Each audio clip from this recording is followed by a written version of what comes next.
Alright, in this part of the AOPS tutorial video, we're going to look at how we can set up the basics of the configuration that we're going to need for our patching system, and we'll take a look at the files as well. But I think we should probably leave the files actually until the next video, just to keep everything as split up as possible.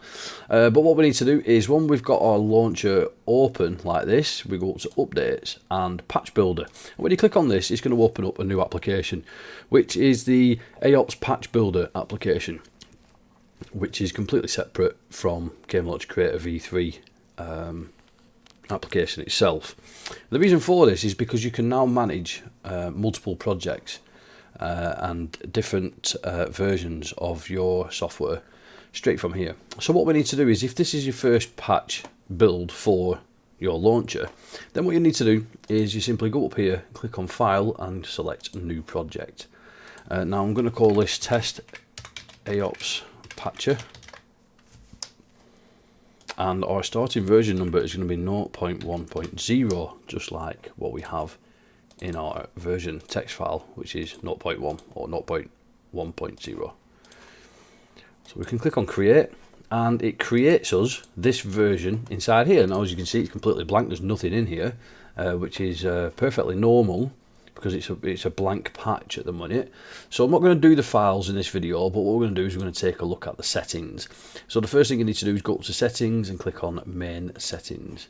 So here in this dialog, it's going to ask us for all the settings for our patching. Now some of these files won't exist yet, but we create them anyway. We write down what they are going to be called in here, and then we'll create them later on. So we've already got our project name up here. We don't need that in twice. Custom extension. So basically the reason why we use a custom extension for the patching system is because two reasons.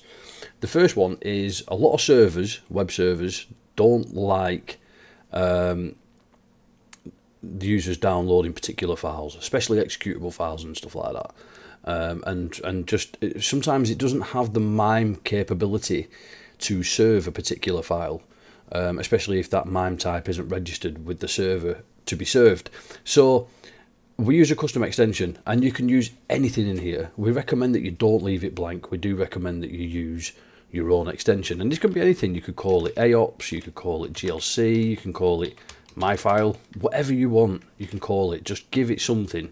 And what this does is, when it renames the files before you upload them, it's going to append this extension to the end. And this way your server really then should serve all the files, so there's not going to be any complications. So for the sake of this tutorial, I'm going to use the custom extension AOPS.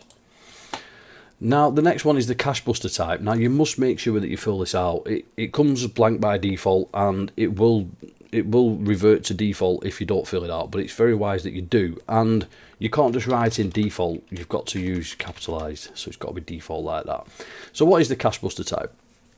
The cache buster type basically tells the server, do we want a cached version, or do we want the most fresh version that you can possibly serve to us?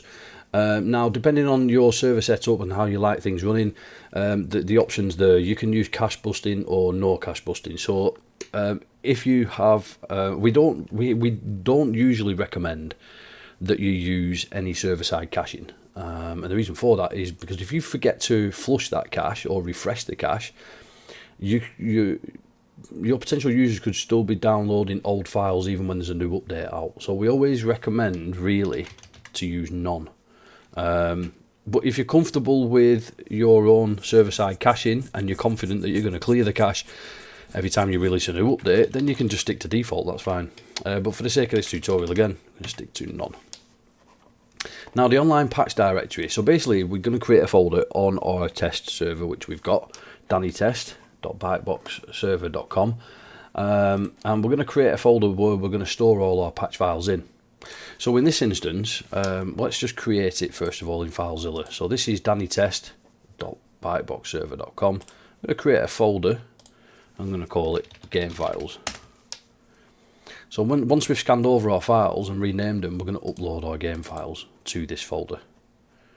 So what I type now in the settings is the server, the domain name, which is dannytest.biteboxserver.com /game files /. Always try and end with a preceding trail if you can. So it knows now where the game files are going to be stored. And now the online patch list. So we haven't generated the patch list yet, but it doesn't matter. We can still stipulate in here where we're going to put it.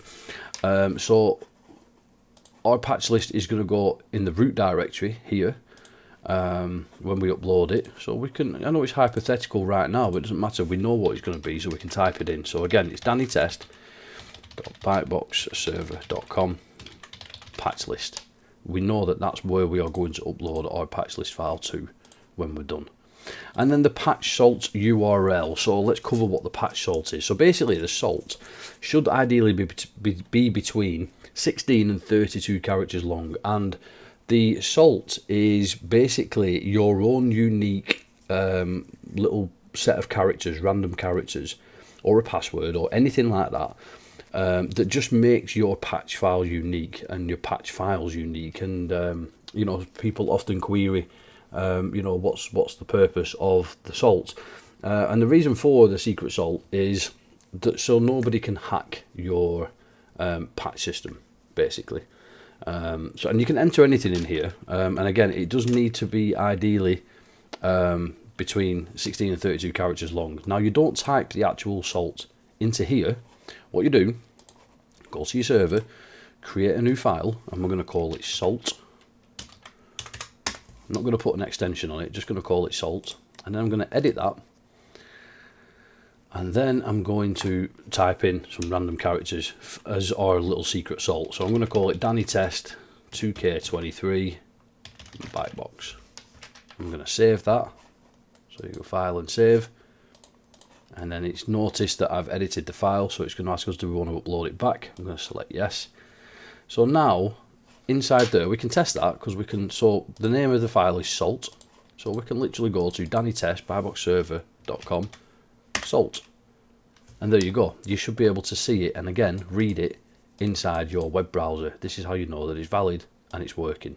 So once you know that it's valid and it's working, you simply copy this URL and paste it into here, and that's pretty much the basic setup. So our software, our patching system now knows that the name of our project, what custom extension to use, the cache bus to type, where the directory is online where our game files are going to be stored, where it can locate the patch list file, and where it can locate the salt file that contains the password inside. Simply click on save, and that's the main settings done. Now there are additional settings here. So for example, you have splash settings. I'm not going to cover that in this tutorial. I think it's pretty self-explanatory, plus there's documentation available for this on the Bytebox Media Support website. But yeah, it's pretty self-explanatory, a lot of it. You can create your own splash screen, so you've got to enable it here, set the height and the width, and then the URL to the image on the server for the splash, and then a timer, how long you want the splash to show for. The patch design is basically, you can just specify a URL in here to an image online, which will be the background for the patching system. And then the update settings. So remember when we did the versioning settings inside GLC here? So we've got versioning. So we have a local version text file here, which specifies which version the user has installed, and then the remote version telling the user which version is available.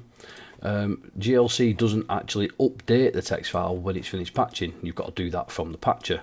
So you basically enable this here by selecting this toggle here to on, and then you select how you want to update it. So obviously we want to update local file, and then we go down to the local file name, and we just simply type in version.txt. And what this means is once the update has been downloaded and applied, it will then know which file to open to update the version number. So say the user's on 0.1, they do the update and they download all the files. The patcher will then update this to whatever the latest version is that they've just downloaded. And the reason why you do that is so that when they run the launcher again, this version number will have been updated and it will correspond with what's on the server. So the launcher knows, well, the user doesn't need to update the game anymore, because it's the same as what's on the server. So yeah, I mean, they're pretty much that's pretty much all you need to know with regards to the patch configuration settings. We have post and prerequisites here. These are reserved for the developer edition. And again, I'm not going to cover them in this video particularly. I'm probably going to cover them in a separate video. But pre and post requisites allow you to run a series of commands before or after the patching system.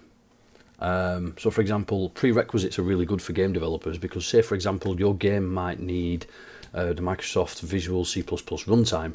Now you can use the prerequisites to check if the user has that particular version of the runtime installed, and if they haven't, you can install it for them. It's very handy. And the post requisites you can use, again, there's a multitude of different scenarios that you can use for post requisites. That's maybe once the patching is finished, you want to check a certain file exists, or you know, numerous other things. But yeah, again, they're for a different video indeed. But you can always go over to the Bytebox Media support site, the documentation website, and read about it all on there. You can also go to help and help here, and that will take you straight to the documentation site. But they are the main settings really for AOPS. So again, just to conclude on that, you can see that we've set up the salt file now. We've set up the game files directory where we're going to upload our game files to, and we've just basically told the patcher this is where the game files are. So you know, a full link to the online directory, and where the patch list will be and where the salt will be. We can't upload the patch list yet because we've not done that. We'll probably do that in the next video. And also one more other thing, if you do have a server from us, if you go to game files, you'll notice that you'll get a 403 error, and that is perfectly normal. The reason why we do that is for security, so we stop people from being able to browse your files. You know, so, and again, it's just protection for your game, and protection for your server as well. So but yeah, that's pretty much how we cover the settings for AOPS.